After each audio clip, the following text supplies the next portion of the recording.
All right, we are live, and today we're going to be talking about pay for performance and what that means, and why a lot of doctors are looking for this and they don't fully understand what they're asking for. So, we're going to break down some of that and how that impacts you. First, let's just start by saying this was a post that was in a group by a dentist, and he laid out a lot of conversation here. We had a much longer conversation. We went back and forth. I'm not going to get into that today, but let me just quickly read it for those that are listening and not watching. I was just speaking with a group of dentist friends a few weeks ago about dental marketing SEO website companies, and the bottom line, there is a complete lack of trust I have, and many of my colleagues have in marketing companies.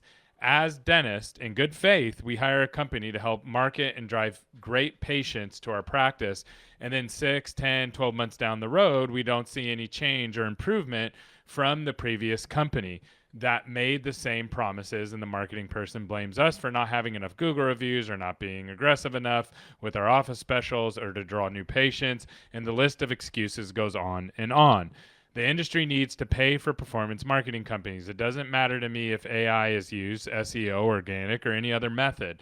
It would be great to have a company that truly can perform. Didn't mean to hijack the post, but this has been a huge discussion point for me over the past few months. So let's just break this down section by section. So first of all, he's been talking with his friends, and the bottom line is there's a lack of trust for marketing companies. Totally get that. Totally agree. 1,000%. There's a lot of bad actors out there.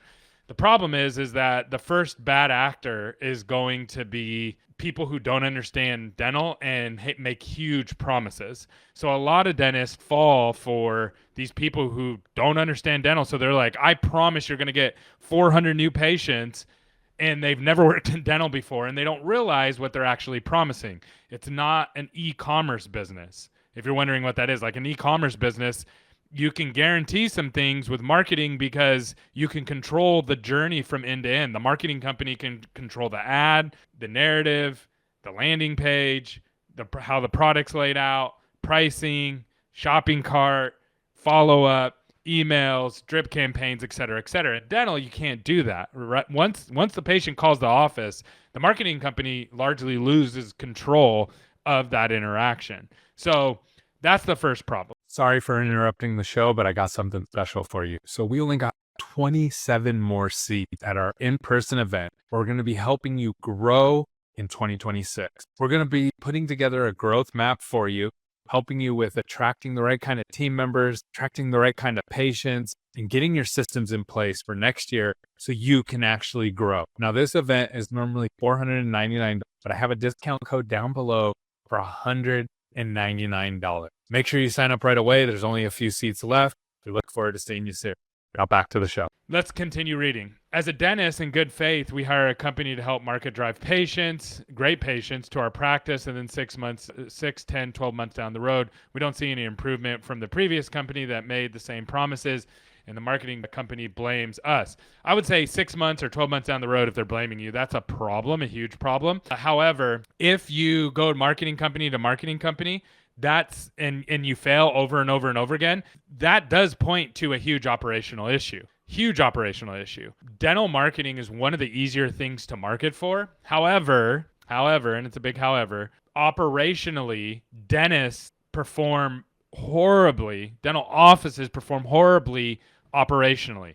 The bulk of dentists, I'm speaking macro, not micro here. Okay. So 80% of dentists fail operationally. You say, what do you mean by that?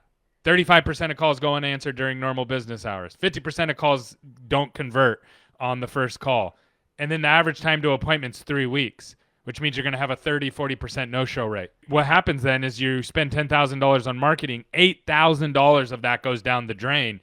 That's 80% of dental offices. And it's no mistake that 10% of dental offices. Now, what I will say is the closest that I think that someone can get to this and keep it fair and keep it aligned, like everybody's motives are aligned. I do think that marketing's motives are not aligned with traditional marketing models. You say, what does that mean? Well, a traditional marketing model is, hey, you're going to pay me $1,000. I'm going to run these ads for you, and I'm going to build this stuff for you, and we'll see what happens. And in that particular instance, the marketing company's motive is to spend your budget. And they don't typically track the patients all the way through. I'm not saying everybody. There's some really good companies out there that don't do it this way, but most just say, hey, I'm going to spend the budget. We got this many clicks, this many website visits, et cetera, et cetera. Now, in my company, what we do is we guarantee patients, qualified patients, leads, and we are able to track that with AI and tie that back into your PMS to make sure it's a new patient and where they're coming from. If that is generated from us, then we're hitting a lead guarantee. And if we hit your lead guarantee, then you need to do your part and get 65% of those opportunities to come through your door, which if you miss 10% of your calls, you converted 80%, and then you have a 10% no-show rate, you're going to end up somewhere in that 65% range. And so if you get 100 leads, qualified leads, people that are actual patients that for the services that you're looking for in the area that you're looking for them, they're not Medicaid, they're not, calling from another state, you should get 65% of those people through your door. However, if you miss a boatload of calls, if you convert 50%, and then you put these people 3 weeks out, you're never going to be successful with anybody, with any marketing, ever, for any reason. No one can be successful with that model. It doesn't work. And this is why dentists stay stuck. So if you want to stay stuck, that's the business model, right? Blame the marketing company. Don't hold your team accountable and just say, hey, we just need a different model. We need to change the whole business world to fit our narrative because we can't hold our team accountable because we're too busy or we just choose not to. That is not a great look. That is not the way to approach business. And so at the end of the day, you got to pick your poison, right? So for me, the offices that I see have the most success are the ones that realize that there's operational deficiencies. They work with their marketing company to close those gaps through data. They hold their team accountable. They stay involved in the process. And at the end of the day, they go back around and they slowly improve. And this is how you double your new patients. I've seen it over and over and over again. You can double your patients in 6 months if you just close these gaps. So anyways, that's my rant for the day. Would love your thoughts. Am I right? Am I wrong? Is the dentist have some valid points? Yes, absolutely. Which ones do you think are valid? Which ones do you think that dentists have to take more ownership of? I would love to hear from you. Hope you have a good day.